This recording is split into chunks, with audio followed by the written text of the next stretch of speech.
जल्दी से राखी बांधा देबो बहिन 500। जल्दी से राखी बांधा देबो बहिन 500।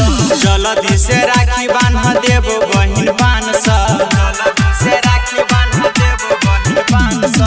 बॉर्डर पर लड़बै के हम सीना तान का। बॉर्डर पर लड़बै के हम सीना तान का। जल्दी से राखी बांधा देबो बहिन 500। जल्दी से राखी बांधा देबो बहिन 500। जल्दी से राखी बांधा देबो बहिन 500। जल्दी से राखी बांधा देबो बहिन 500। 500 जल्दी से राखी बांधा देबो बहिन 500। 500 जल्दी से राखी बांधा देबो बहिन 500। अखन अहाँ सब सुनि रहल छी संगम फिल्म्स की शानदार प्रस्तुति।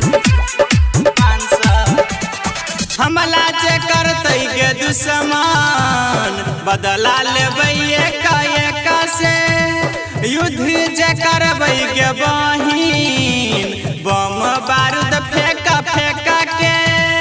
बम बारूद फेंका फेंका के।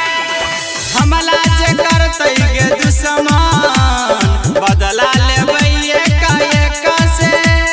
युद्ध जे करबै के बहिन बम बारूद फेंका फेंका के। बम बारूद फेंका फेंका के। छोड़बै ने सारा के ल लेबै जान गे। छोड़बै ने सारा के ल लेबै जान गे। छोड़बै ने सारा के ल लेबै जान गे। छोड़बै ने सारा के ल लेबै जान गे। बॉर्डर पर लड़बै के हम सीना तान का। बॉर्डर पर लड़बै के हम सीना तान का। जल्दी से राखी बांधा देबो बहिन 500। जल्दी से राखी बांधा देबो बहिन 500। जल्दी से राखी बांधा देबो बहिन 500। जल्दी से राखी बांधा देबो बहिन 500। 500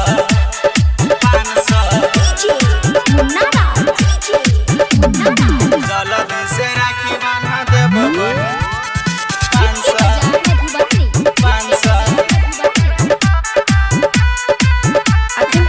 सुनि रहल छी संगम फिल्म्स की शानदार प्रस्तुति।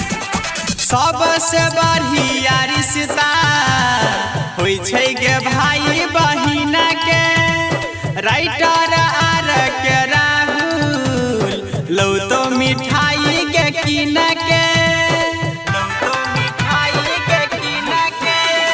सबसे बढ़िया रिश्ता होइ छै गे भाई बहिन के।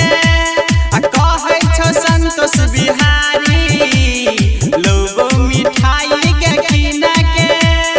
लोगो मिठाई के किन के। तोरा खातिर लड़ जेबै दुनिया जहान से। तोरा खातिर लड़ जेबै दुनिया जहान से।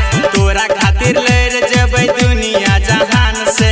तोरा खातिर लड़ जेबै दुनिया जहान से। बॉर्डर पर लड़बै के हम सीना तान का। बॉर्डर पर लड़बै के हम सीना तान का। जल्दी से राखी बांधा देबो बहिन 500। जल्दी से राखी बांधा देबो बहिन 500। जल्दी से राखी